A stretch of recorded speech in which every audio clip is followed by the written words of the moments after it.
The Challenger Sale by Brent Adamson and Dixon Matthew. When I first heard the name Challenger Sale, I imagined someone writing an entire book about their experience selling a Dodge Challenger for some reason. So I wondered why it's called the Challenger Sale. Is it a challenging sale? Is it a sale that makes you a challenge to say no to? A little bit here and there, but let's talk about it. And just a little overview of what you'll see in the description of this video. There are affiliate links, and if you buy anything through those links, like maybe this book, then I get commission, which helps me build this channel. You can also find this book and many others on my Amazon storefront, and chances are any books that I mentioned in this video I have reviewed, and I'll drop links to those reviews as well. So affiliate links, Amazon storefront, and other reviews. Welcome back to my channel. My name is Sam, and I want to make self-growth normal, because people shouldn't have to look this information up. It should just be mainstream knowledge. If you agree, then please make sure to smash that like button. Now, the authors are from this board of people who are the heads of, many of which are the heads of sales at the world's largest companies.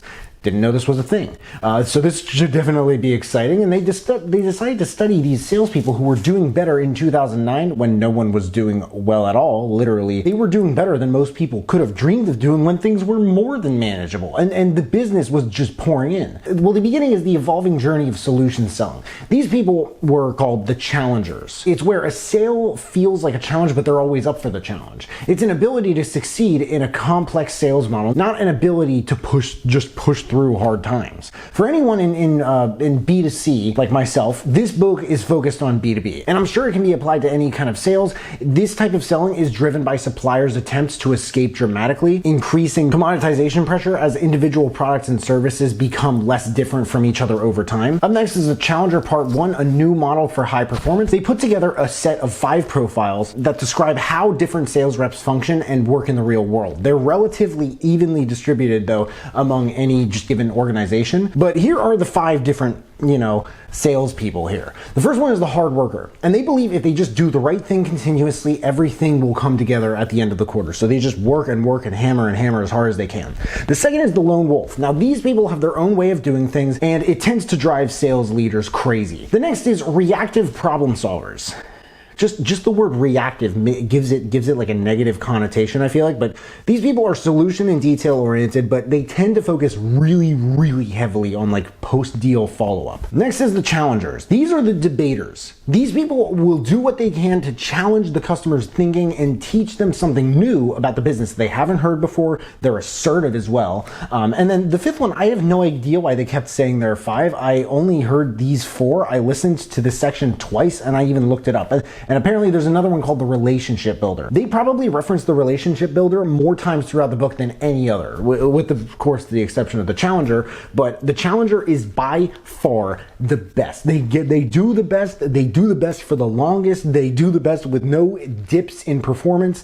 And these people they just have a superior sense of a customer's economic and emotional drivers. It's the ability to teach, tailor, and take control. Next, we have the Challenger Part 2, exporting the model to the core. I have to say, I've seen a Challenger in what I do, and I've even met the guy who trained him, and they are not common. But people wonder how the hell they do what they do. And maybe they're more common in B2B than they are B2C. I've had moments when I felt like one, but there's a lot they understand that most others don't, and when they understand it all, they're pretty freaking unstoppable. Nonetheless, they're absolutely not, just born. The Challenger rep doesn't give in to the request for a 10% discount, but brings the conversation back to the overall solution, pushing for an agreement on value rather than prices. Teaching for differentiation Part 1, why insight matters, is where the rubber really hits the road in a sales approach, being, does the customer really want to be taught in the first place?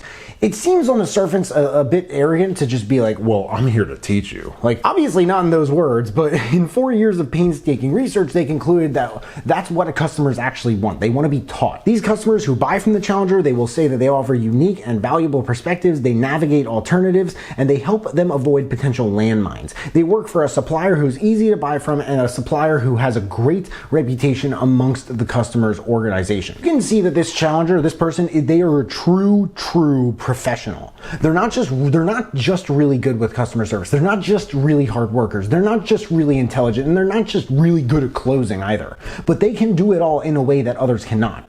And it's contrary to years of traditional training in B2B sales, as the authors say. Next is teaching for differentiation Part 2, how to build insight-led conversations. I really like this chapter. They put so much emphasis throughout the book on these unexpected viewpoints. And it makes sense why, but the whole viewpoint the book really wants to push caught me off guard a little, I have to say. Anyway, when a customer just agrees with you, sure, it's a good thing, yet one sign you're really getting somewhere is when you teach them something and they're like, huh, I never really thought of it that way. The following chapter is tailoring for residents. Something that stood out to me in this chapter, in the end, Solei's approach represents a simple yet elegant means of capturing on paper what your challenger reps do in their heads every day. Address each customer stakeholder as if he or she actually was the customer, because in today's world of consensus-based selling, that's exactly who stakeholders are.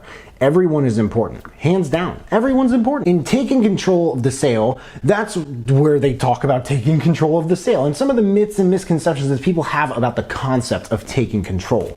Because control has such a negative connotation to it. I mean, one of them that stood out to me was about power. A survey determined that 75% of reps believe the customer has more power and 75% of customers believe the rep has more power. It's really kind of perceived, and it's all just kind of who makes it what, you know? Like, if reps are just giving in because they believe the customer has power, they're just wrong.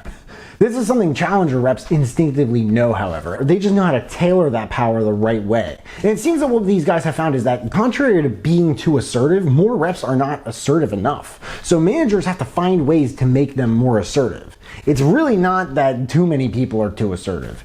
The manager and the challenger selling model is the following chapter, and I have to add what's really impressive about their research is that the data that they use is so robust. It has a strong representative sample of every major industry, geography, and go-to market model across their membership. I mean, you could say it sounds like a sales pitch because they mention their members, but I mean, the numbers are thorough. If I wanted this video to be like 30 minutes long, I could go more into it, but next you have implementation lessons from the early adopters. They talk a lot in this book, more than I thought they would, but not enough for it to be a problem about ways to combat a customer's concern specifically with price. It's like you've been paying more than you think you have so far. Why don't you just pay more now so you can pay less tomorrow than you have been paying, and the next day, and the next day, and so on until it becomes too expensive to maintain like it would anyone else, and then you come back and we'll come up with an even better solution. These people find ways to show their customers that their customers are not looking at all the money that what they're doing actually requires, and everything else that goes into what you pay for, from service to availability, counts too, because it can save you a ton of stress as a customer. And it's like you have to show the customer that you can provide such a thing as well. And that's how and why these things are sort of baked into the pricing. But customers, they're looking for reps, bottom line, to challenge their assumptions and teach them things that they don't know. But they'd like to be taught in a way that turns your everyday sales conversation completely on its head. And that's the biggest point that I've been trying to make in this video. This whole philosophy makes so much sense to me. I haven't really put it into words, but this book definitely has, and they did it in a way that's extremely thorough, and is tailored specifically to B2B selling, business to business. But if you work with business to customer, I mean, I can't see why this wouldn't help in some way. I couldn't see why you check out the book and you wouldn't get anything out of it. I thought this was a really, really, really interesting philosophy, being in sales myself, and I'm surprised they haven't come across it in another book. Although admittedly, I don't check out as many sales books as I probably should. Am I up to the challenge of doing so? I suppose I'll have to continue to sell myself on them to find out.